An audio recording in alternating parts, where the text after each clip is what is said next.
안녕하세요. 네, 스포츠 인문학 TV의 우리 스포츠 산업 4.0 시간입니다. 오늘은 에어비앤비에 대한 이야기를 해보려고 합니다. 요즘 여러분들 그 에어비앤비에 대한 이야기 많이 들으시죠? 특히 이제 공유 숙박 업체로서 어떻게 본다면은 우리 그 숙박 문화를 완전히 바꾼 그러한 회사이자 하나의 온라인 그 숙박 업체가 바로 이제 에어비앤비입니다. 에어비앤비는 미국 그 포브스지가 직원 1000명 이상 근무하는 회사 중에서 가장 일하기 좋은 그 직장을 뽑았는데 거기서 1위로 뽑을 정도로 지금 어떤 혁신의 아이콘이기도 합니다. 구글이나 이제 페이스북 같은 회사들과 더불어서 미국의 젊은이들이 또 가장 일하고 싶어하는 그러한 회사로서 또 유명하죠. 근데 뭐 우리가 이제 다른 이제 회사들 보면 뭐 세계적인 컨설팅 회사인 베인앤컴퍼니가 2등을 차지하고 있고요. 페이스북이 5등, 구글이 8위, 그 다음에 이제 애플이 25위. 애플이 조금 이렇게 처져 있지만 요게 이제 포브스지의 평가였는데요.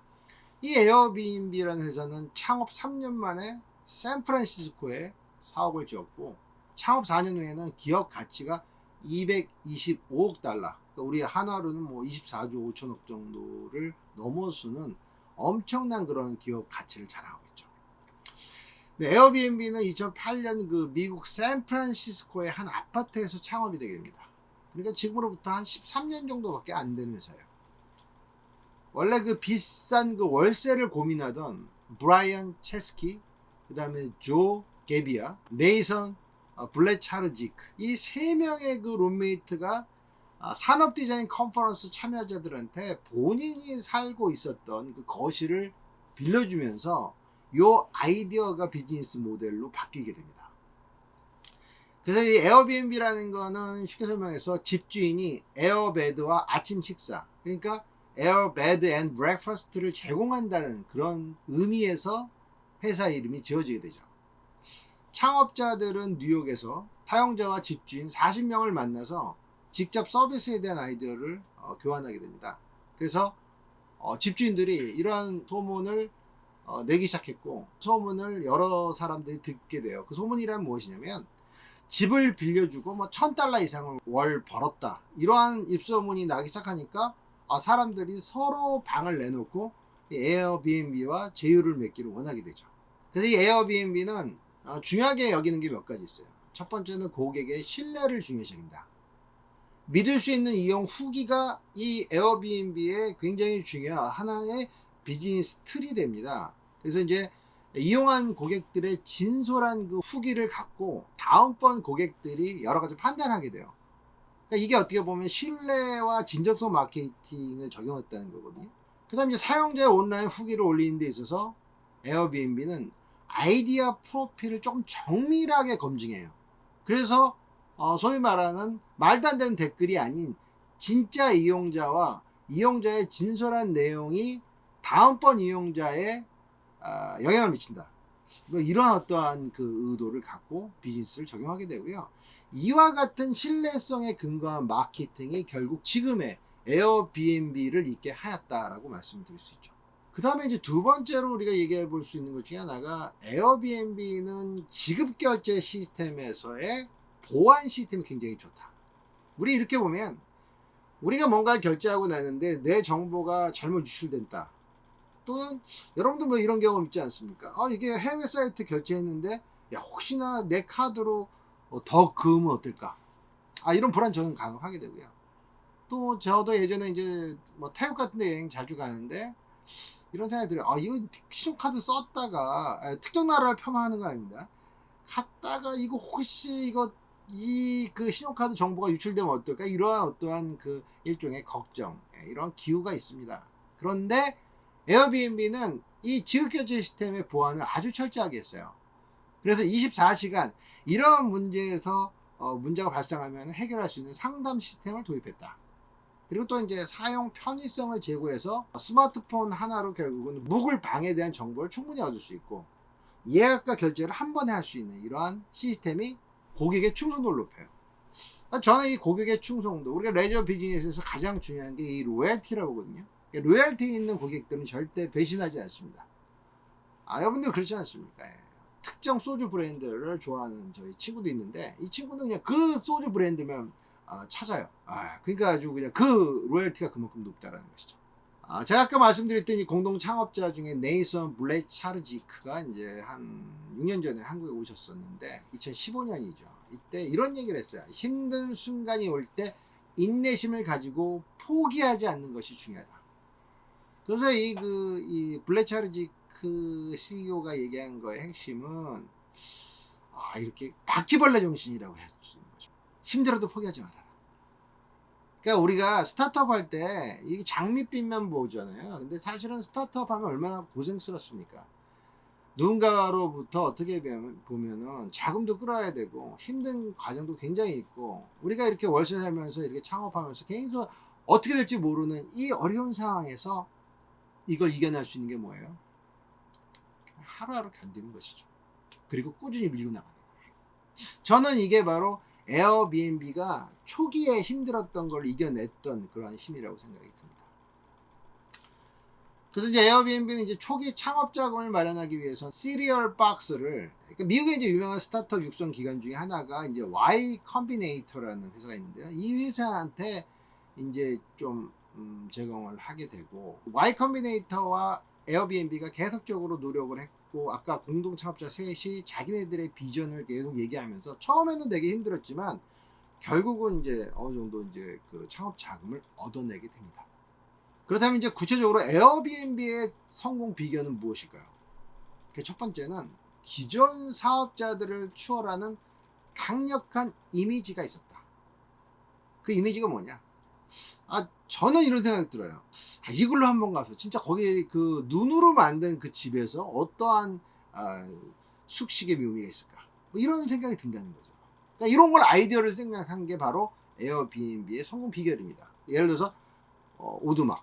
제가 아까 얘기했듯이 태국을 가면 태국의 선상가오 이런 데서 숙식을 할 수 있는 그런 시스템을 제안하고 상품화시킨 게 에어비앤비의 성공 전략이고 이것은 뭐냐면 결국은 그 소비자의 욕구와 호스트의 독특한 형태나 개성을 하나의 상품화시켰다 이거죠. 두 번째는 이용자가 꿈꾸는 그러한 경험에 포커스를 맞췄다는 것이 바로 에어비의 성공 비결이에요.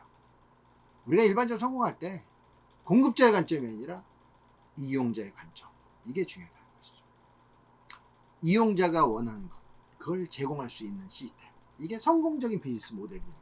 세 번째는 지속 성장이 가능한 인프라를 구축했다는 거예요. 그래서 뭐 예를 들어서 검색, 메시지 발송, 대금 지급, 소셜 또는 매칭, 여기에 대한 백엔드 시스템을 아주 잘 구축해냈어요.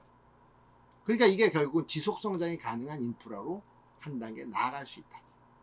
네 번째는요, 호스트와 게스트 양면 시장에서의 디테일을 유지했다. 제가 그 레저 비즈니스에 대한 이야기를 많이 할 때 중요한 것 중에 하나가 first mover라고 했죠. 먼저 선점해라. 두 번째는 디테일이다. 두 이야기는 어떻게 보면 대립적인 개념을 갖고 있어요. 그러니까 먼저 선점하기 위해서 무조건 질러라 라는 게 first move고 두 번째는 지르긴 지르지만 우리는 계속 디테일까지 유지해야 된다. 그러니까 어려운 얘기죠. 그런데 이거를 할 수 있어야 비즈니스에 성공하게 됩니다. 호스트나 게스트가 어떻게 보면 서로의 그 욕구와 니즈가 맞게끔 시스템을 구축해 나가기 위해서는 우리 에어비앤비가 디테일 하나하나를 다 체크를 해야 돼요. 그러니까 예를 들자면 이용자는 침실의 어떤 분위기 이런 것도 굉장히 중요하다는 거죠. 이용자의 특성에 따라 또 화장실의 깨끗한 청결함 이런 것들을 굉장히 신경 하나하나를 다 체크해야 되는 거죠. 집은 그럴듯하게 멋있는데 화장실이 조금 마음에 안 들어? 그런 후기가 올라오면요, 에어비앤비를 이용하려는 다음번 사람들이 어떻게 생각하겠어요? 이용하지 말아야지, 그냥 호텔 가는 게 나아, 이렇게 된다는 것이죠. 네, 에어비앤비의 그 또 다른 CEO이죠, 브라이언 체스키. 이 브라이언 체스키는 또 이런 얘기를 했습니다. 에어비앤비는 단지 60초만으로도 평범한 사람한테 사업자가 될 수 있는 기회를 제공하는 플랫폼 비즈니스다. 또 이런 얘기 또 했습니다. 우리는 남이 시켜서가 아니라 하고 싶은 일을 원하는 조건으로 일할 때 사람들이 여러 가지 느끼는 그런 열정을 활용하고자 했습니다.